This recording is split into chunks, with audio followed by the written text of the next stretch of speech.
G20 की मेजबानी और अध्यक्षता जब भारत के पास में थी,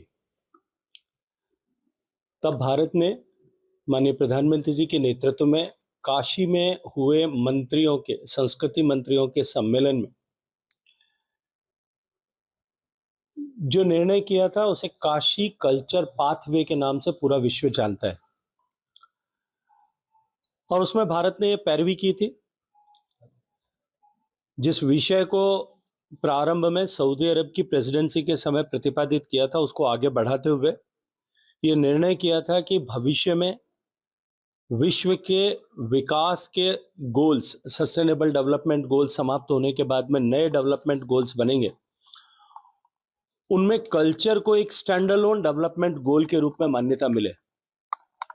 भारत की प्रेसिडेंसी के बाद में ब्राजील के पास गत वर्ष प्रेसिडेंसी थी, मुझे ब्राजील भी जाने का अवसर मिला और मुझे अत्यंत प्रसन्नता है कि भारत के द्वारा स्थापित किए गए विषय को ब्राजील ने, और इस बार दक्षिण अफ्रीका के पास जब अध्यक्षता थी तब दक्षिण अफ्रीका में भी सारे संस्कृति मंत्रियों ने एक स्वर से उस विषय को आगे बढ़ाने के लिए पैरवी की।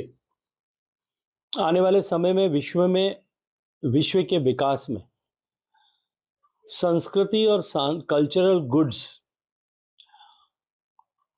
उन सब की महत्ता बनी रहे। आने वाले समय में जिस तरह की चुनौतियां आर्टिफिशियल इंटेलिजेंस के चलते हुए, तकनीकी के चलते हुए और क्लाइमेट चेंज के चलते हुए जिस तरह की चुनौतियां विश्व भर में आ रही हैं, उनसे हमारी संस्कृति और सांस्कृतिक गुड्स का किस तरह से संरक्षण हो सकता है, इन सब विषयों पर विचार किया है। मुझे प्रसन्नता इस बात की है कि भारत के द्वारा स्थापित किए गए विषय को आज पूरा विश्व आगे बढ़ाने के लिए एक स्वर से एक राय होकर के बात कर रहा है। एक अत्यंत महत्वपूर्ण विषय मुझे आप सबके साथ में साझा करना था। संयुक्त राष्ट्र संघ का एक वर्टिकल यूनेस्को जो विश्व की धरोहरों को रजिस्टर करता है, टेंजिबल एसेट्स को, इंटेंजिबल एसेट्स को, मूर्त और अमूर्त धरोहरों की सूची बनाता है।